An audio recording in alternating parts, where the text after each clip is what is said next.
Por enquanto a gente muda de assunto porque recentemente o cantor Lucas Luco usou as redes sociais para desabafar sobre crises de ansiedade. Em vídeos, ele mencionou que tem ansiedade desde a infância, que fica assustado com os sintomas, uma respiração difícil, os olhos se enchem de água. E o Lucas Luco também se questionou, abre aspas, e se eu não fosse assim? Será que eu seria um pai, um artista, um profissional melhor? Fecha aspas. O fato é que, no Brasil, de acordo com o último grande mapeamento global de transtornos mentais realizado pela Organização Mundial da Saúde, o nosso país possui a população com a maior prevalência de transtornos de ansiedade do mundo. Estamos na primeira colocação. Para se ter uma ideia, aproximadamente quase 10% da população brasileira tem o diagnóstico de ansiedade patológica, fora aqueles que não estão registrados, né? Assunto para o nosso Papo de Quinta.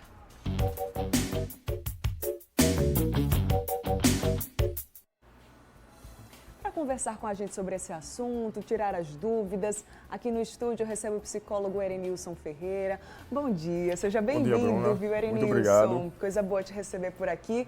E claro que para o nosso Papo de Quinta ficar completo, eu quero a sua participação. Manda sua mensagem, sua dúvida, seu relato sobre crise de ansiedade para o WhatsApp do Mulher Demais, é o 991050400. Erenilson, eu citei aqui na abertura do Papo de Quinta sobre esses dados que até são alarmantes, né? Assustadores mesmo. Pelo menos 10% da população do Brasil tem ansiedade patológica, fora aqueles casos que não estão contabilizados, registrados ali, né? Existem motivos para isso? É a população mais ansiosa do mundo. Quais são as causas disso? Bom, existem muitos fatores, né? A própria questão da nossa cultura, né? Mas principalmente a nossa situação econômica, né? O desemprego, a violência. Você sai de casa, você não sabe se você vai ser assaltado, né? Então, todas essas questões estruturais, né, e também o nosso baixo ensino, a qualidade do ensino, influencia que as pessoas sejam muito ansiosas. Existe a ansiedade considerada normal, é até um mecanismo de defesa do nosso corpo, da nossa mente, e existe a ansiedade patológica. Queria que você explicasse para a gente a diferença e a partir de que momento uma ansiedade considerada normal pode se tornar, então, um transtorno de ansiedade. Primeiro é importante saber que todas as emoções, elas são válidas, né? Elas são, não nos cabe deixar de sentir determinada emoção. E a ansiedade é mais uma das emoções. Então, todas as emoções, por mais que sejam negativas, né? Como o medo, a raiva, a angústia, todas elas servem para um propósito, né? Servem para um objetivo funcional na nossa vida. Servem para que a gente se consiga viver melhor, né? Então, a ansiedade é também mais uma das emoções que servem para a gente conseguir, né, ficar um pouquinho alerta, né, tomar precauções, fazer planejamentos. Só que quando essa ansiedade extrapola a sua intensidade, começa a atrapalhar a nossa vida, começa a trazer sofrimento demais, é aí que ela se torna patológica. Entendi. Né? A gente separou aqui uma telinha com os sintomas considerados mais comuns de crise de ansiedade. Vamos colocar aqui na tela para você, quem sabe, reconhecer ou não, né? Começando ali no topo com ataque cardíaco, então aquele coração acelerado, tremores no corpo também, sudorese, então suor excessivo, sensação de falta de ar, tontura e enjoos, tensão muscular, calafrios, medo constante. Tudo isso vem junto, é tipo assim, uma alavanche mesmo de sentimentos e de sensações naquele momento? Na ansiedade patológica, esses são os mais comuns, né? São os principais, mas cada pessoa vai apresentar o seu próprio quadro, né? Cada pessoa vai ter seus próprios traços, né? E dependendo também do tipo de transtorno de ansiedade que a pessoa vai ter.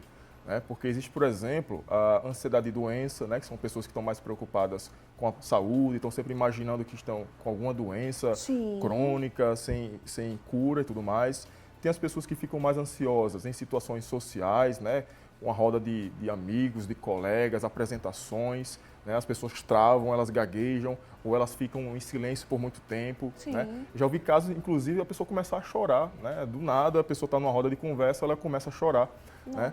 Então vai depender muito do que é gatilho para a pessoa. Né? Então tem essas áreas que são mais específicas da ansiedade, saúde, meio social, né, relacionamentos, emprego, né, e tem também a ansiedade que é mais generalizada, que a gente chama de transtorno de ansiedade generalizada. Que a pessoa vai apresentar ansiedade em vários contextos, social, de saúde, enfim, né, todas as questões da sua vida, ela vai apresentar uma ansiedade muito significativa e não é aquela ansiedade que ajuda a viver, né, porque um pouquinho de ansiedade é bom. Né? Ela deixa a nossa mente ativa, né? Ela ajuda a gente a raciocinar mais rápido, rememorar memórias que são necessárias naquele momento, né? Ajuda a ter um bom desempenho. Só que quando essa ansiedade ela está intensa demais, no caso a ansiedade patológica, ela começa a nos travar, ela começa a trazer um sofrimento. Paralisa mesmo, Exatamente. né? De certa forma, a vida como um todo. Eu vou pedir para colocar novamente a tela com os sintomas, para que você de casa identifique aqui junto comigo que esses sintomas, eles podem estar associados a outras situações. Por exemplo, tontura e enjoos. Pode ser outra coisa. Tensão muscular, da mesma forma. Sudorese, também. Quem tem crises de ansiedade consegue reconhecer quando é da ansiedade e quando não é? A maioria dos casos, infelizmente, não, né? Inclusive, a gente tem um tipo de transtorno de ansiedade chamado síndrome do pânico. Sim. Talvez essa seja uma das mais conhecidas. Que a pessoa percebe as palpitações, percebe dores, né, tontura e tudo mais, e aí ela começa a interpretar essas sensações de ansiedade como sinais de que vai passar mal, de que vai ter um infarto, de que vai enlouquecer, né? As previsões mais trágicas possíveis. E aí a pessoa vai cada vez mais alimentando essa ansiedade num círculo vicioso naquele momento, até o ponto em que ela realmente acha que vai passar mal, né? Ela chega a um nível de ansiedade tão intenso, né, e que ela acredita muito que ela vai passar mal. E aí tem o ataque de pânico. Entendi. A gente trouxe esse assunto, aliás, a gente trouxe mais uma vez esse assunto aqui para o Mulher Demais por causa dessa repercussão da fala do Lucas Luco nas redes sociais, né? E ele fala que desde muito cedo, desde a infância, que ele lida com a ansiedade. Quem tem esse diagnóstico vai ter que lidar com ele durante toda a vida, Erenilton? Na verdade, não, né? Porque o transtorno de ansiedade ele é um dos mais fáceis de serem tratados, né? E o ideal é que a pessoa busque o tratamento logo no início para que ele não se desenvolva para algo pior, né? Pode se desenvolver para uma depressão, né? Para uma agorafobia, que é o medo de ir em lugares, né, com muitas pessoas, de forma resumida, né? Então é importante que a pessoa busque logo no início esse tratamento, porque ele tem cura, né? Ele tem tratamentos padrão ouro, que é a TCC, né? A abordagem de terapia cognitivo-comportamental. E já no primeiro mês já é possível começar a apresentar resultados efetivos, né? Basta que o paciente ele comece a identificar seus padrões de pensamentos, a forma que ele encara as situações, né? Porque a gente não pode depositar toda a responsabilidade na nossa vida, na nossa situação, né? Porque vai depender também de muito de como é que a gente encara esses acontecimentos, né? Todos nós estamos passando por dificuldades, pela insegurança, pela economia instável, né? Todas essas questões influenciam, mas elas por si só não são toda a responsabilidade pela a nossa ansiedade. Então vai depender muito de como é que a gente encara esses acontecimentos, como é que a gente encara essas situações, esses eventos, né? E o que é que a gente passa pela nossa cabeça, né? O que é os pensamentos que a gente tem diante desses acontecimentos que trazem essa ansiedade.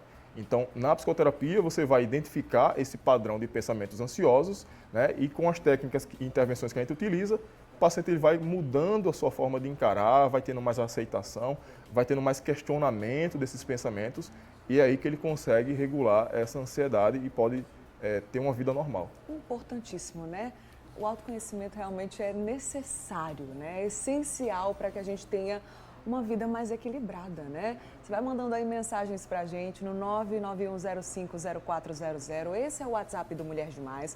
Daqui a pouquinho a gente retoma o papo de quinta junto com o nosso psicólogo. Então aproveita que tem especialista aqui na nossa casa, vai deixando o seu relato ou quem sabe algo que você perceba, identifique aí por perto, né? Com um parente, um amigo, alguém que você queira ajudar, né? De certa forma, com informação, sobretudo.